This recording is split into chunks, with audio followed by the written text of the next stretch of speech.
I guess we should get to something we've been wanting to talk about, you and I, on the show. It's something we've mentioned previously. You and I talk quite a bit about consciousness, exploring that weird mystery of existence, what consciousness is, and mentioned several different thinkers and writers who've explored this, and we've gotten into the work of Philip K. Dick and his ideas about alternate realities, and which have been popularized more in recent years through the making of some of his stories into movies. So we've talked about his work and several other people, and one of the people we often seem to refer back to is Terence McKenna, and he just did so much work to open our minds and other people we know to possibilities of what's going on, to that kind of opening us up to realize that many things that we took for granted were just that, things we were taking for granted. They were really not based on solid reality. And so McKenna was one of the people who really popularized the notion of psychedelics, particularly tryptamine hallucinogens, psilocybin mushrooms, and DMT and others, as tools for expanding our awareness. And he, but the thing that really fascinated both of us, I think, about McKenna was his speculations, things that he would come up with that he sometimes just said just came to him, or were based on these this intelligence that seems to be part of the tryptamine realm. These speculations he came up with about reality, about how it was all put together. And one of these things that I had gotten wind of years back and had sort of understood it and mentioned it because I loved the phrase. It sounded so cool. And that was the Fractal Soliton of Improbability. And I know, Smiles, you liked this as well, but hadn't quite heard about it as much. And so recently I've done some research on it and gotten a better understanding of it. So those of you listeners who've heard us say that and thought, wow, yeah, that's bizarre, but really, what is it? We're going to try to break that down a little more today. So, Smiles, what has been your understanding over the last few weeks as far as looking into this a little more that you didn't understand before? Well, yeah, you turned me on to this years ago by sending me through snail mail a cassette tape of an old Terence McKenna lecture, and I think it was you or somebody had titled it Roman Chariots on the Moon, and I've been looking for that again, but I haven't been able to find it yet. But about a month or so ago, I came across a link at a blog called Dream Flash. I believe it's by a guy over in London, and he had gone to the trouble of transcribing a particular lecture of McKenna's that he found in this wonderful collection of archived lectures of McKenna with a bunch of other wonderful people. And in this audio, this was the only other reference I'd ever come across to this idea of the fractal soliton of improbability that McKenna was talking about. And in fact, it actually has resonance with several of his other ideas, this idea of the time wave, the idea of the ingression of novelty leading towards some omega point in the late, December 2012 region. And they also connected to his ideas about UFOs and whatnot. And having, devoured as much of his material as I could, from his published books to these wonderful lectures that he did all the time across the planet, I really didn't come across this idea very much. It's a very specific idea, and that idea is, in a nutshell, that there is this type of physics entity in the universe called a Soliton of Improbability, and that he's described it both as a wave and a particle. And in its wave aspect, it's a wave that has one integral. It is just like one cycle. It only happens once. And he apparently he was meditating in his usual way, which I assume either means he was high on pot or psilocybin, or maybe he was just meditating straight. I don't know, but he came up with this idea. It came to him as it was delivered by this other realm. He's always posited these elf-infested spaces that he says that, the psychedelic research that he's done seems to grant access to, and that many other researchers seem to support this contention that the Aboriginal cultures of our planet have always been in contact with this other realm, and that there seem to be entities in this other realm that communicate with us. Well, he says that this other realm communicated with them, but this time it told him something different in a very short amount of time. And that different thing that what he was told was that this fractal Soliton of improbability hit our planet way back, and he says you can shift this either way, to either the Immaculate Conception or the Resurrection. And either way, the idea is simply that the birth of Christ was this most improbable event in our reality, induced by our planets encountering this Soliton of improbability, and that it instantly created two different versions of our planet. And he, of course, likens the idea behind this to, I think it's Maxwell Wheeler, the physicist, who posited that with every decision that's made, there are two, universes created. In other words, the multi-worlds interpretation, where there are an infinite number of possible realities, each based upon the decisions that we make, and also just, the different probabilities that certain actions could lead down. And he says that this created two different realities, and one in which Christ was born, one in which Christ was not born. And basically, that obviously we're in the one that he was born into, in which what he described as the demiurge conspired to manifest itself in our reality, and that the toppling of Roman civilization, such as it was, by this myth of Jesus and the resurrection, retarded our technological growth, but not so much our technology, but as retarded our growth in the direction that it would have gone had Christ never existed. And that basically Hypatia wouldn't have been murdered, stoned to death, and that we would have had calculus much, much more early in our history, and that basically in this other reality, they progressed without the repression of the Christian epoch, and that led them to earlier to being seafaring, led them to meeting the Mayans, resulted in a global Greco-Roman Mayan cybernetic culture that encompassed a knowledge of the power and use of psychedelic plants and the exploration of consciousness, and that at some point their exploration of consciousness brought them into an awareness of our reality, their shadow reality, the bifurcated reality that was created when the Soliton of Improbability wrenched our world into these two different time streams. And this leads to the idea of, he was, of course, this is a vision of his that he was experiencing a very short amount of time, in which he, to my knowledge, only spoke or wrote about a handful of times. It didn't, I don't think, ever make it into any official book of his that I'm aware. And in some ways, it's complementary, and in some ways it contradicts his other ideas about 2012 and UFOs. But I don't think it's mutually exclusive. But anyway, he posits that at some point they realized that this separate time stream was created, the separate planet where we are was created, and that they have started a program of trying to contact us, and that is in fact part of the UFO phenomenon.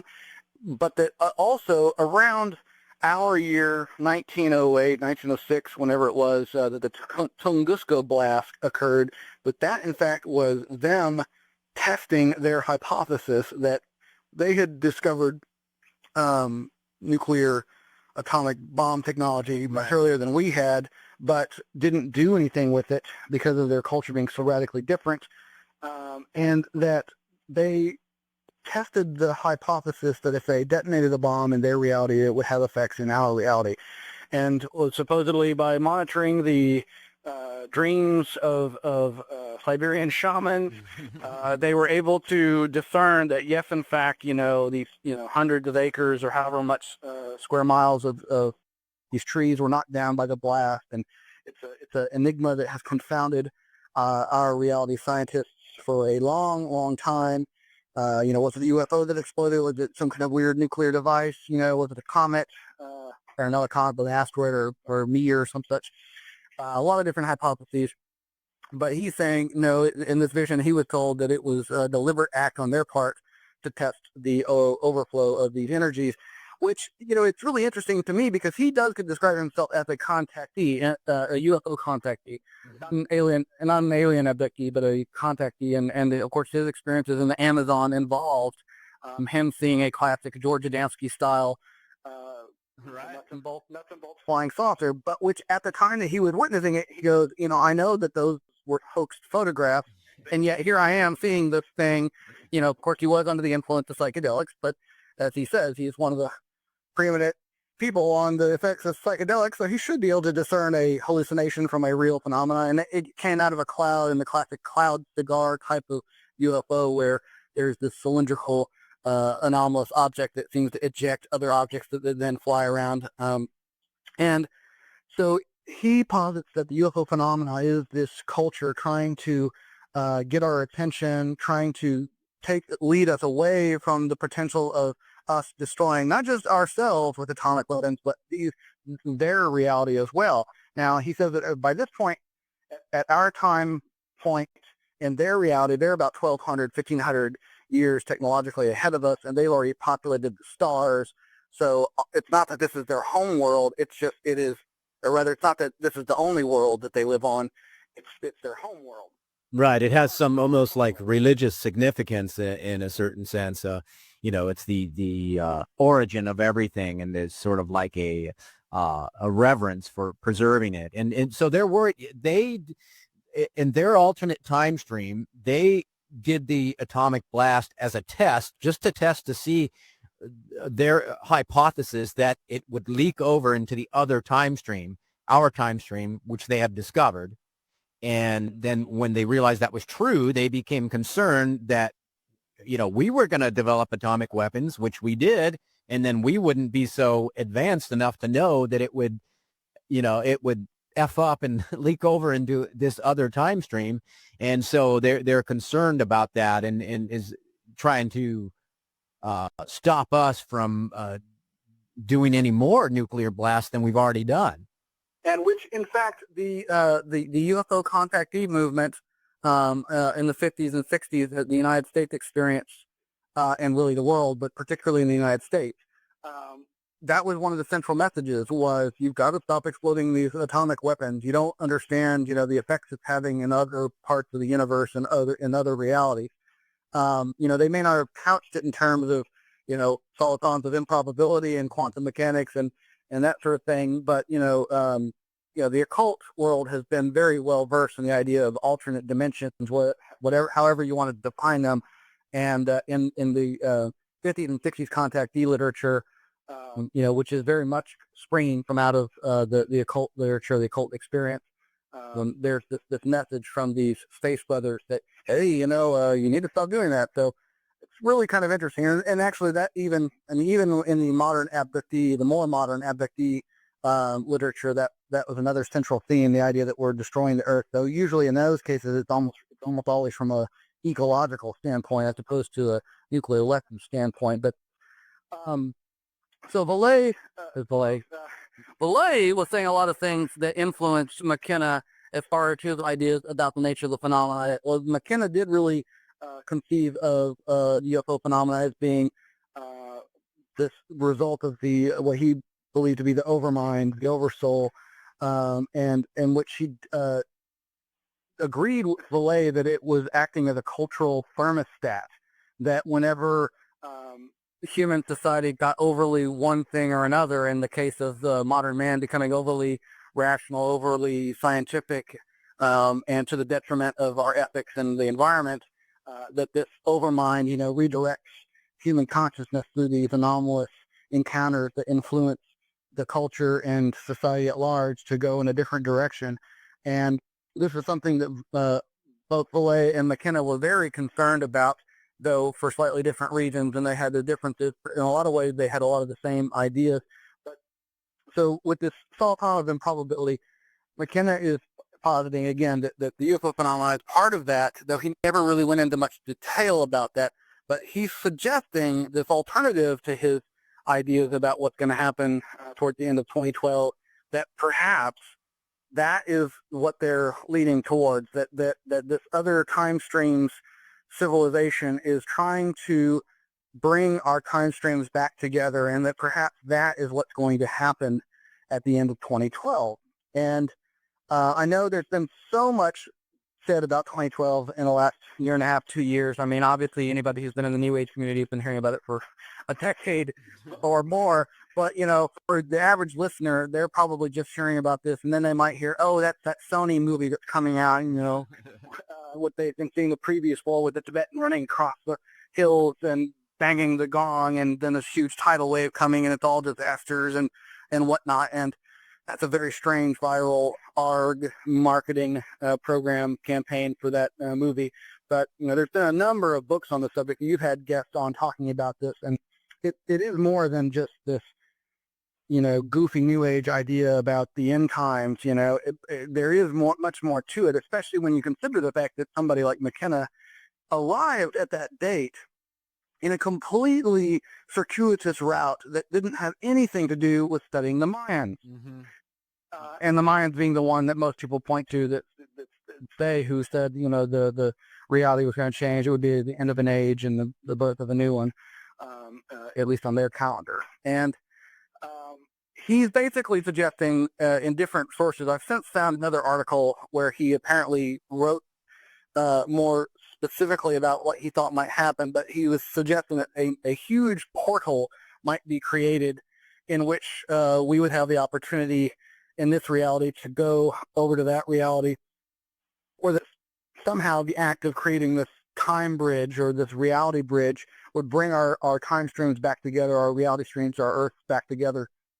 And, you know, his whole idea about 2012 is that we will be unrecognizable to ourselves after that point. And that's always been a hard contention for me to swallow. I mean, it's going about the only thing I can conceive of is like, okay, it'll be like a dream. You know, yeah. The dream time seems pretty strange to me. It seems like the strangest thing I've ever experienced besides psychedelics. And really, there's a lot of similarities there because they're both allowing access to the unconscious, and it's the unconscious that seems to be the everyday portal to much of these realms. Well, what about the notion that our waking reality is really what is bizarre? We just think of it as not bizarre because we spend so much time there, and that we have a sort of chauvinistic, provincial kind of view, and that if we took a step back and go, well, you know, maybe that is pretty weird that you can have thoughts, but then you're not able to just manifest them, you know, like you can do in a dream. That why is that weird wall there? So you understand what I'm saying, to kind of flip it around? Absolutely. Yeah. So no, I think that as you know, my feeling is exactly that's pretty much what the teachings of all Aboriginal cultures have been telling us. It may not be the literal myth that they're living their lives by, but I think that's the implication of so much of this anomalous stuff that we investigate, is that it's pointing towards this idea. In some ways, those two realms can be one. And I think really that's what McKenna keeps going to as this idea of what he thinks, you know, human destiny is this interiorizing of our body image, but the exteriorizing of our imaginations and our souls, this kind of, you know, manifesting like with Buddhists and their approach to lucid dreaming. It's all about becoming more lucid in this reality, and in some ways I think that means making it more dreamlike by virtue of being able to more easily manifest what you want to in this reality, as opposed to just, I've learned how to, you know, manifest, you know, 13 virgins and heaven in my dream, that was a good one. So so McKenna's whole Fractal Soliton of Improbability concept, it just, you and I could probably do 3 whole shows on just that, and I know we're almost out of time here, and we've just kind of scratched this a bit, but it's this. I enjoy the concept. It's a weird way to put it, but I do. I enjoy talking about it, and in so on so many levels, because it's so it brings in so many like sci-fi ideas, but yet it's being presented as like, well, maybe this is how it really is, and I like this notion that this more advanced version of us, this alternate time stream that didn't get retarded, as you said, by the Christian epoch, this alternate time stream that just had science zoom ahead and is now so far ahead of us, they worked with dreams, really understood that dreams are so powerful, and there's things like we think of as Jungian psychology and shamanism, and really worked with that, and to such a degree that just discovered us. That's such an elegant notion, and that now they are working on technology to actually, now that they've discovered us, to bring us back together with them, because they're a little fearful of having us out here on our own any longer with our nuclear weapons and all. Yeah. And Our fingers on the button. yeah. So that's just a really great and interesting concept, and ties in with so many mystical, occult, and UFO traditions. And it also has so many resonances with the ideas, the writings of Philip K. Dick. One of his big things that was in Valis, and maybe one of his other books, was this notion of this parallel reality, that it was our Earth, cruising along on an alternate history, that where the Roman Empire didn't fall, and that he actually, when he had his sort of crisis experience, his pink beam experience out here in Fullerton, California, was actually having visions of this sort of like Roman Empire superimposed over the everyday reality he was seeing out here in Orange County. And so, yeah, it's just, it doesn't appear, and McKenna doesn't say that he thought this all out, that he does say that it just came to him, but so amazing that it ties so many of these things together. Yeah, and it the skeptical view, it could just be, a brilliant mind who, in a flash of inspiration and drug-induced, euphoria, came up with a bunch of dots connected, into a cohesive story. That's all, in a lot of ways it is for you and I. It's a myth that we find interesting and that we, find some meaningfulness to, but that which, we don't necessarily accept as absolute truth in religion. And in fact, he did describe it as his shield for talking about it was, it's just a science fiction story I came up with, and that's a really nice spoil. And so many of his ideas, he would, one time he would just say, look, this is the truth. I feel it. I experienced it. It's real. And other times he's like, well, you can take it to leave it. I'm not saying it's truth, but it's one idea that seems to fit the data. And I like that a lot about him, and that's one of the things I think we like about a lot of our teachers, the leaders in these different fields, is that they do question their own assumptions, and they don't just necessarily subscribe to one interpretation. But yes, it's fascinating stuff, and his whole take on the UFO thing, I think, is still, every time I hear him speak, every time I read something of his, I just come back to the sense that he's really on to it. He really had a grasp of a postmodern appreciation of what UFO's part, the part they played in our history, in our culture, and perhaps our future. Yeah, and he always referred to it in the singular, the UFO, and in this, that it was a concept.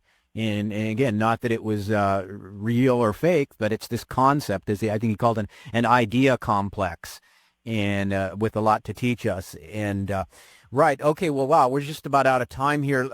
Why don't you, before we have to go here, Smiles Lewis, give us out some of your websites again, and any information you want so people can contact you or find out more about what you're doing. All right. Well, they can go to PSIOP Radio, PSIOPradio.com, and they can listen to all the archives of our past shows. We're up to like 80, I think our 87th, 88th episode now. And there's a couple of videos there of fans and myself have created of my kind of like best of clips from some of our shows where we have some images and a video montage. Of course, my main site's elfis.net, elfis.net. You mentioned anomaliemagazine.com, anomalyarchives.org, anomalyradio.com, and people can email me at web, W-E-B, at elfis.net. Yeah, you know, we talk about so many different subjects, and there's just always so much going on, and it really does seem like that. I think both McKenna and Robert Anton Wilson talked about this idea of the doubling of knowledge and how we seem to be racing towards some omega point where, you know, our lives seem so hectic more and more, and we're subjected to so much change every day in the form of, you know, I can't believe I just read about such and such, you know, person passing away, or such and such discovery, or this horrible, scary thing going on in the environment, or this horrible, scary thing going on with the government.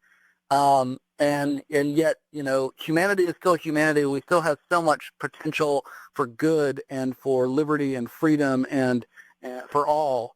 We can do it. You know, this whole idea that there's too many of us, well, maybe there are, but, you know, we haven't learned how to properly live in balance with nature. And that's really where McKenna was, what he was all about, was, you know, finding that balance point where we can be stewards for nature and the planet, and be more responsible and ethical with our development of our science and our technology for a better spiritual community.